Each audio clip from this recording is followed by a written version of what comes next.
All right, we are back on Get Up, and to get to the Cowboys, and a quote from Jerry Jones that is getting a lot of response, not only from fans, but also from his quarterback. Earlier this week, Jerry Jones admitted that he has been very busy with his natural gas business and his interests there, too busy to spend time trying to fix his team's sputtering defense. This is an interview he did with the Wall Street Journal. He said, there's $100 billion in present value with natural gas out there. That's why I'm talking to you on the telephone rather than trying to fix our defense with the Dallas Cowboys. Dak Prescott was asked about that yesterday. Right, you read the comment, and being honest with you, I don't know the full context of it. I do know that a piece of it, and but being a fan and you just read that or hear that, yeah, of course, especially right as many fans are and do, and thankful that they do live and breathe by this team. Yeah, that can definitely be frustrating, but in that sense, I would just say, like, the guy's never really lied about who he is or what he's trying to do, and I think right there is just, I mean, hopefully he was talking about in that one particular moment, you know, maybe in those 5 minutes, this is what he was alluding to, and having a chance at $100 billion opportunity. I think you might take 5 minutes as well and go answer a call. So hopefully that's what he means, right? And but I can see I can be frustrating. Once again, for us as players, we can control. I know that Dak bite was long, but we felt important that we played the entire thing for you so you had the full context, so it cannot in any way seem as though, and we would never have wanted to take anything he said out of context. I wanted Mike Tannenbaum, our general manager, in this conversation because now he's talking about 5 minutes. I don't know much about making $100 billion, but I have a feeling you don't do that in 5 minutes. So Jerry Jones, if this was Woody Johnson or Robert Kraft or any of the other owners in the NFL, you'd say, oh, great, go make your $100 billion. But Jerry Jones is also the general manager of that team. So can you describe to us, the trade deadline is next Tuesday. What is this week like for Howie Roseman? What is this week like for Darryl Muji? What is this week like for the guys who do that job? Agree. For every trade you make, you're probably making 20, 30, 40 phone calls in terms of seeing what else is out there, what's available, what do you have, surplus and needs. Like, you are scouring because after Tuesday at 4 o'clock, that is your last best chance to help your team for this season. Of course, there's free agents and practice squad guys, but it's really your last meaningful chance. And to be candid, a lot of GMs are seeing that footage and they're saying, I'm glad I'm competing against Jerry Jones because this is 7 days a week, 24 hours a day. And yeah, I'd love to make $100 billion as well, but we want to compete against people that are not all in. I'm not saying he's not all in financially, but your heart and soul has to be in it every single day. That's the point I would make. And I'd be curious to hear from the players here because, you know, yes, he's a businessman. He should do business. We all saw Landman. That's awesome. I'm delighted for him that he found this opportunity, made all of this money.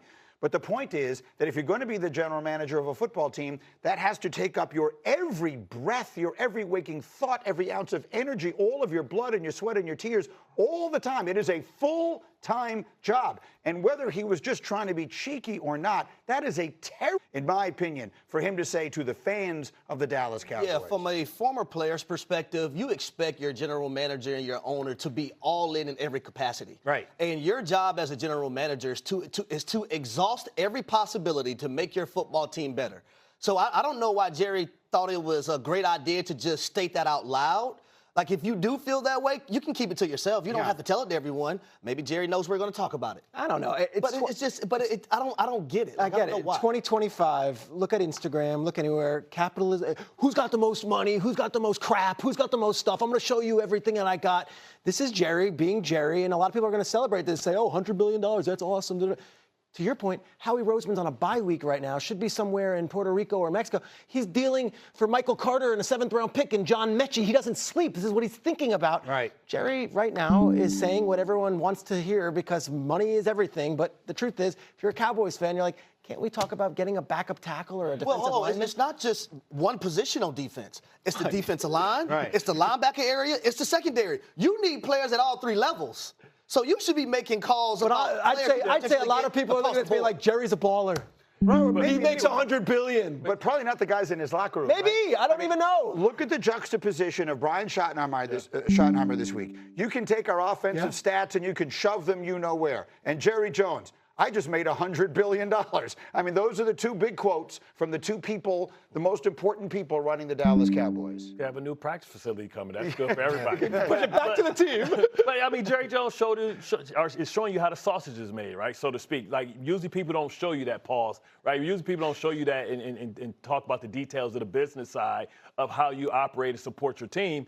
But that doesn't mean that he hasn't been on the phones even before this week was done about how do I trade for Trey Henderson? How do I get this player? How do I acquire that player? And it's footprints, right? And sometimes I'm sure you had assistant general managers that came out and helped you alongside to make some decisions while you went and took a phone call somewhere else. Yeah, but Bart, hold on a second. I go back to what Harry said, and we had a sign that said every rock, every day. We were going to be systematically more relentless than anybody else. And everything changes every week. Like, it's reported that Andy Dalton broke a thumb. So now, like, does Carolina maybe need a quarterback? Like, every single day there could be an opportunity either to make your team better or maybe it's a draft choice to trade somebody. So, again, when other GMs see that quote, I am telling you, they're saying, I'm glad I'm competing against Dallas. And not only that, Bart, you're probably right. Obviously, we can do 10 things at one time. I get that part of it. But don't say that in an interview. It's not funny. That was my point. Why are you saying this out loud? Because it's Jerry, guys. It's like what DMX said. When somebody showed you who they are, believe it. Yeah. Jerry has always showed us exactly. It's about the dollar bill, y'all.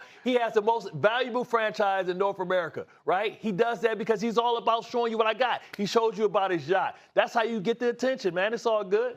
And those owners, there's 31 of them, and they all are into their crap and their money and who's got the biggest yacht. You think it's sick and gross. It is what it is. These guys have a lot of money. And he's just saying in an interview with the Wall Street Journal, I understand your point, though, and I'm validating it. I think there are 31 other GMs who are hammering the phones right now, and maybe Jerry's not. But he's been around long enough. Don't think you can just pull one over the old guy. You know what I'm saying? Because you don't know what he don't know. I'm not sure he knows what he doesn't know. I mean, they haven't won a damn thing in 30 years. That's my point exactly. Like, he's made a lot of money. I mean, I hear what you're saying, and I want to make it clear. I'm not offended by him making the money. I'm offended by him being the general manager of the football team and spending his time on making the money. And a guy like Trey Hendrickson, he may or may not be available, but God forbid that, you know, they're talking to Buffalo, right? And they go back to Dallas one more time. Dallas doesn't pick up the phone, and Cincinnati makes the deal. I'm just picturing this. What's this, Brandon Bean? No, I don't have time for this. Brandon, I'm going to have to call you back. How's next Wednesday? Natural gas! I'm busy until then. Call Steven. We got a lot of money. There's an oil. We got a gusher. I don't even know what the language is. All right, coming up, Saturday SEC on ABC College Football Tripleheader. We got Texas and Vandy. What a game that is at noon. We got Georgia visiting Florida. The nightcap is Tennessee, Oklahoma. Every week, the games are unbelievable. All the action on the all-new ESPN app. Coming up, Lamar was LeMan in Miami last night. But are the struggles of the Ravens really never more? Not so fast, my friend. Someone get me Jerry's number.